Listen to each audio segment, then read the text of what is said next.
Kematian. Topik ini ya mungkin salah satu yang paling sering disalahpahami. Buat banyak orang, ini adalah misteri yang diselimuti rasa takut dan ketidakpastian. Tapi ternyata, apa yang kita percayai tentang kematian itu penting banget loh. Yuk kita kupas tuntas apa kata sumber kita tentang subjek yang mendalam ini. Ini nih, pertanyaan yang kayaknya ditanyain semua orang dari zaman dulu sampai sekarang. Apa benar ada kehidupan setelah kematian? Apa orang-orang yang kita sayangi masih sadar di suatu tempat di luar sana?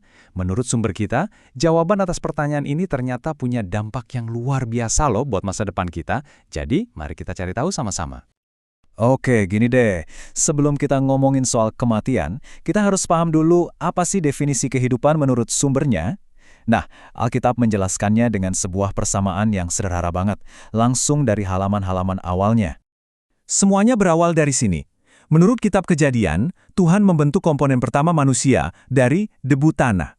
Ini adalah cangkang fisik kita, fondasi keberadaan kita. Tapi, kan tubuh doang nggak cukup buat hidup, betul? Ada satu lagi elemen penting yang dibutuhkan. Dan inilah dia, Tuhan menghembuskan napas kehidupan ke dalam tubuh itu. Sumber ini ngejelasin kalau inilah yang disebut roh. Dan ini penting ya, roh di sini tuh bukan arwah penasaran atau hantu, tapi lebih kayak percikan kehidupan itu sendiri yang pas kita meninggal akan kembali kepada Tuhan yang memberikannya. Nah, pas dua elemen ini digabungin, kita mendapatkan hasilnya.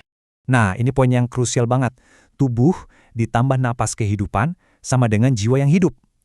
Dengan kata lain, sumber kita bilang, kita tuh nggak punya jiwa terpisah yang bisa hidup tanpa tubuh. Justru sebaliknya, kita adalah jiwa.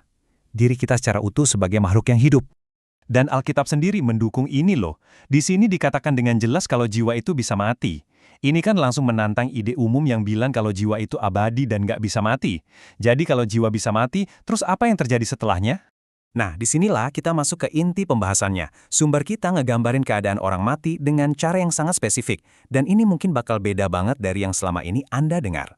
Jadi, ada dua pandangan yang kontras banget. Di satu sisi, banyak yang percaya orang mati itu sadar, entah jadi roh, malaikat, atau hantu. Tapi di sisi lain, sumber kita menyajikan pandangan yang sama sekali berbeda. Orang mati itu sama sekali nggak sadar, mereka nggak tahu apa-apa. Kita pengkhotbah ngomongin ini belak-belakanan banget. Semua emosi, pikiran, kesadaran semuanya berhenti. Nggak ada lagi urusan sama apapun yang terjadi di bawah matahari.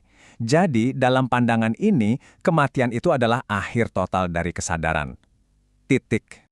Dan yang menarik nih, bahkan Yesus sendiri pakai analogi ini. Waktu temennya, Lazarus meninggal, Yesus nggak bilang, jiwanya sekarang ada di surga. Dia malah bilang, sahabat kita Lazarus tertidur, tapi aku pergi untuk membangunkannya. Ini metafora yang kuat banget kan? Tidur itu artinya nggak sadar, tapi juga ada janji kalau suatu saat kita bakal dibangunin lagi. Oke, jadi pertanyaannya sekarang, kalau Alkitab bilangnya kematian itu kayak tidur tanpa kesadaran, terus dari mana datangnya ide jiwa yang abadi yang terus hidup setelah mati?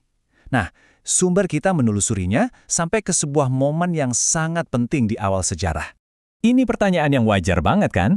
Kalau konsep dasarnya adalah istirahat total, gimana ceritanya kita bisa sampai pada keyakinan yang begitu meluas tentang kehidupan setelah mati yang langsung sadar? Jawabannya, menurut sumber ini, dimulai dari sebuah kebohongan.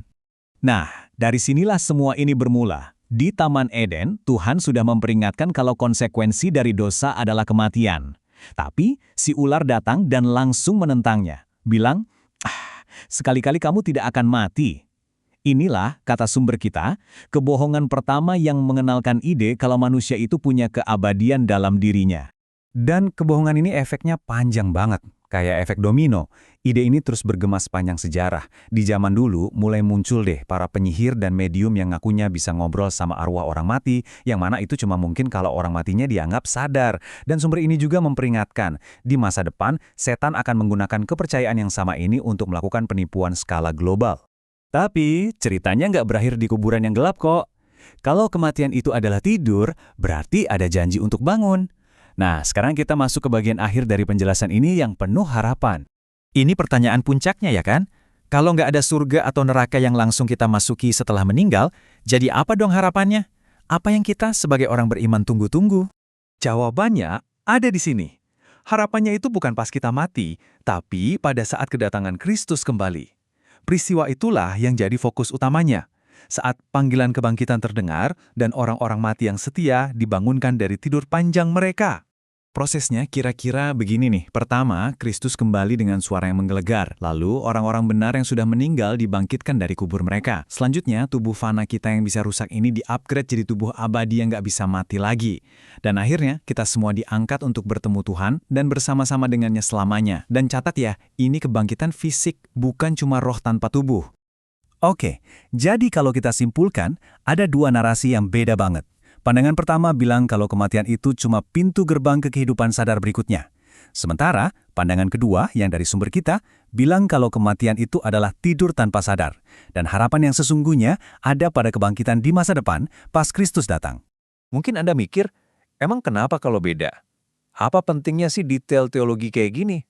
Well, menurut sumber kita, ini penting banget dan punya dampak yang sangat nyata. Ini alasannya kenapa ini jadi krusial. Pertama, ini ngejelasin tujuan sebenarnya dari kebangkitan.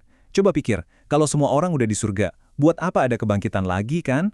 Kedua, ini melindungi kita dari penipuan roh-roh palsu yang ngaku-ngaku sebagai arwah orang yang kita cintai. Ketiga, ini menempatkan seluruh harapan kita pada janji kedatangan Kristus, bukan pada pengalaman kematian itu sendiri. Dan yang terakhir, ini mengubah cara pandang kita terhadap kematian, bukan lagi sebagai alam gaib yang menakutkan, tapi sebagai istirahat sementara.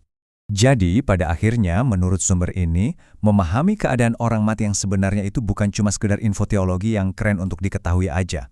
Ini adalah kunci yang membuka pemahaman kita tentang harapan kebangkitan dan juga jadi semacam perisai dari penipuan di akhir zaman. Sebuah pemikiran yang sangat kuat untuk kita renungkan.